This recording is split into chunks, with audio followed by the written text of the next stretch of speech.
Hi guys, இப்ப என்னன்னு பாத்தீங்கன்னாக்க நம்ம குலச கோயிலுக்கு வந்தாச்சு. அங்க பாத்தீங்கன்னா காப்பு கட்டுறது பின்னாடி வந்துட்டு பயங்கரமா நடந்துட்டு இருக்கு.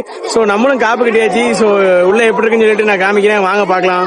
காய்ஸ், கடற்கரை பாத்தீங்கன்னாக்க செம்ம கூட்டம். அதுக்கப்புறம் பாத்தீங்கன்னாக்க உள்ள போய் பார்த்தலான்னு பார்த்தாக்க அங்க அதுக்கு மேல கூட்டத்துல அலை மோதுது. அலை வெளியே வர தெரியாத அளவுக்கு அவ்வளவு கூட்டம். அதுக்கப்புறம் பாத்தீங்கன்னாக்க இன்னைக்கு கும்பம் எடுப்பாங்கல்ல, காப்பு கட்டு நாள் என்னன்னா கும்பம் எடுத்து வந்தாங்க. அதுவும் பாத்தீங்கன்னாக்க அவங்கவுங்களுக்கு பிடிச்ச மாதிரி அம்மாவோட முகத்தை வந்து வடிவமைச்சு கொண்டு வந்தாங்க. இங்க பாருங்க, வேஷம் போட்ட மாதிரியே கொண்டு வந்தாங்க. கும்பத்திலேயே அவ்வளவு அழகாக கொண்டு வந்தாங்க. கும்பமும் விதவிதமா பூ டிசைன்ல, அதுக்கப்புறம் அம்மாவோட முடி முகம் எல்லாம் வச்சு கொண்டு வந்தாங்க. அதே மாதிரி பாத்தீங்கன்னாக்க ஒரே கும்பத்துல 3 சாமி 4 சாமி வச்சுலாம் கொண்டு வந்தாங்க. அதுக்கப்புறம் பாத்தீங்கன்னாக்க நம்ம உள்ள ஐயர்கிட்ட போயிட்டு காப்பு கட்டியாச்சு. காப்பு கட்டினோன்னா வந்துட்டு பாத்தீங்கன்னாக்க ஒரே சந்தோஷமா இருந்துச்சு. அதுக்கப்புறம் பாத்தீங்கன்னாக்க உள்ள வந்துட்டு மெயின் வாசல்ல வந்துட்டு நிறைய பேர் அருளோட சாமி ஆடிட்டு இருந்தாங்க.